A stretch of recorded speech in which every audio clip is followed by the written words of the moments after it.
San Carlos, Arizona is the place where the United States government rounded up a lot of Apaches to keep them away from scaring all of the white settlers.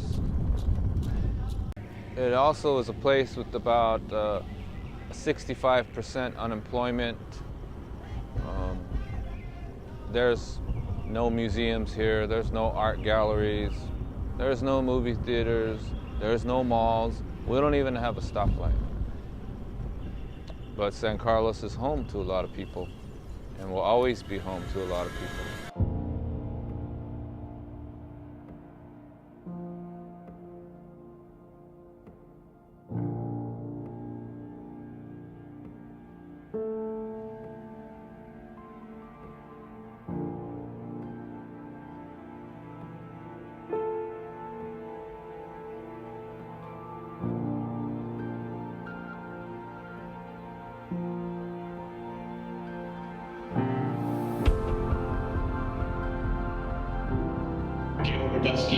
I started going to the Apache reservations when I was 4 years old, so I think I went for 14, 15 years in a row.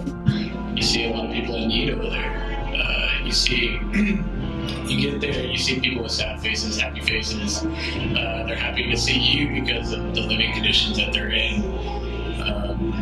There's not a lot out there. They're living in little shacks and cardboard over their heads and stuff like that. And they do with what they have. For them, I mean, a lot of them are not really open to knowing who Jesus Christ is.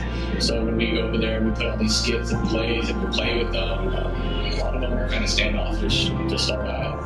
And it's really hard to reach some of the kids over there and even the teenagers because they are so wrapped up in such a demonic environment 24/7 and suicide and, like I said, drinking and drugs and everything. It's hard. But once you really get that grasp on them and say, hey, come play with us, come play football, we're doing these little activities and putting on a skit at church tonight, you can tell they're a different person at the end of the night.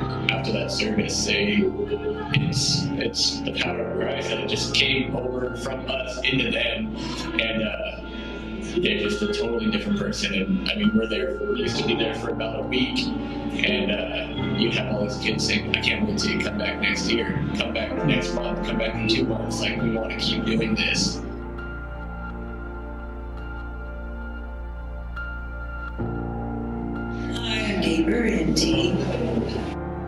I've been going to the reservation for, I guess, 15 years, maybe more. There's poverty, there's spiritual poverty, where they knew the Lord, they've been saved, they've heard of Him, but there's a lot of them that never heard of Him.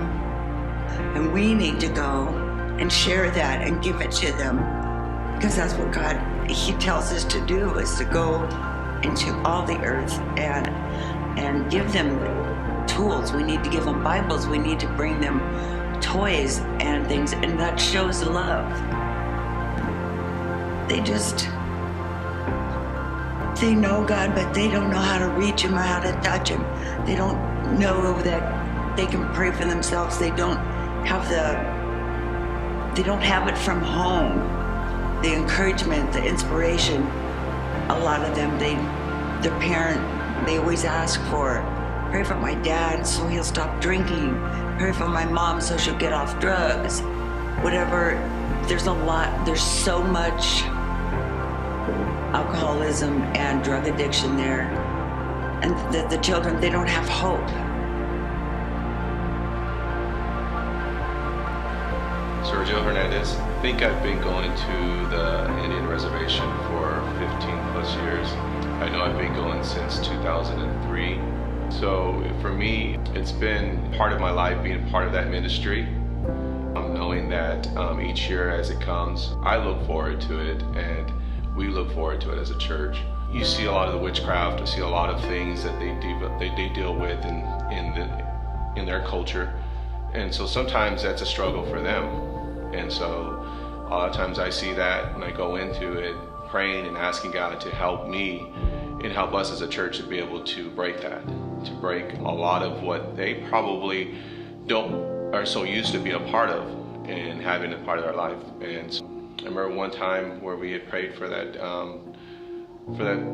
man, young boy, and being delivered from spirit of suicide, which a lot of them have, and seeing them go through that, and seeing the fight that they deal with, that they deal with, you can see the crying, they're crying out, and it was eye-opening for me because I saw not only what they deal with and what they're up against, but the opportunity that we're able to have to pray over them and to break the chain, and afterwards you can see it break. And we pray for them and we help them to see that we're there praying and helping them through all of that. It's been an amazing experience, for sure.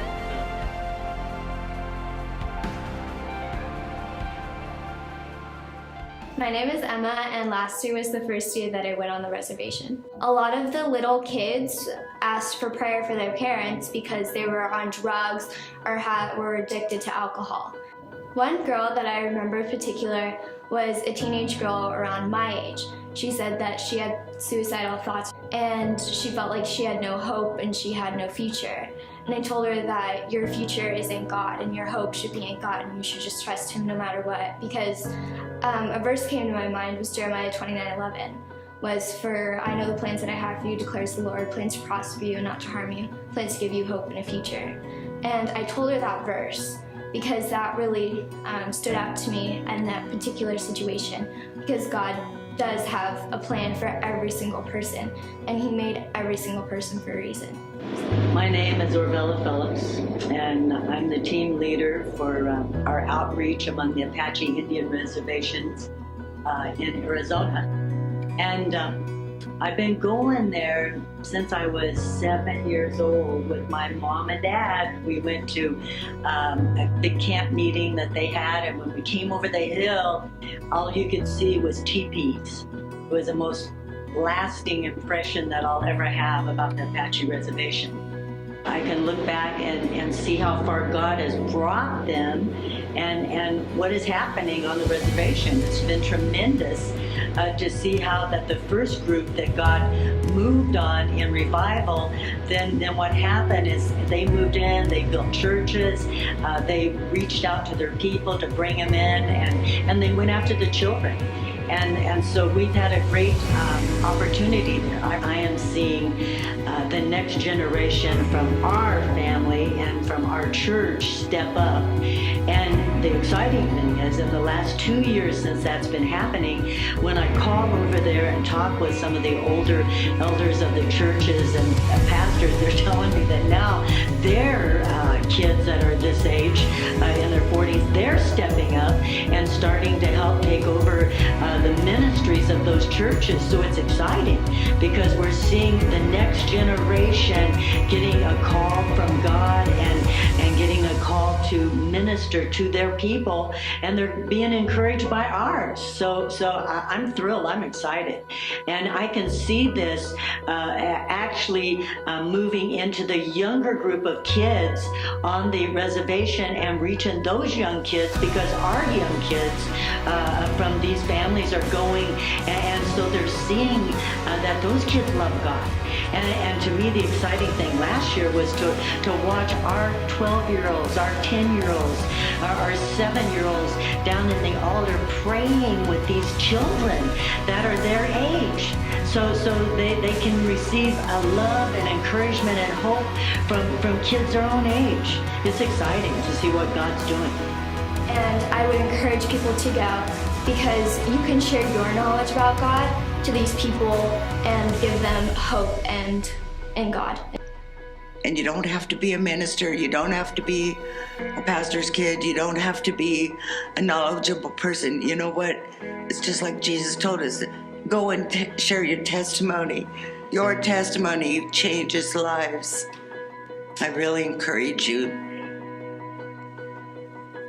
to do something, to act today, so they'll have a future for tomorrow.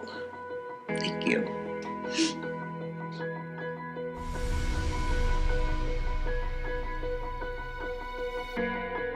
we just want to let you know that all proceeds, all financial support you give for the Apache Indian Reservation goes 100% to them. It helps us buy Bibles, it helps us buy Christian crafts, it helps us buy things that they need in their Sunday schools and in their churches. It helps us paint the church that we're going to. It's just a blessing, and we want to thank you for your love and your gift and your support. God bless you.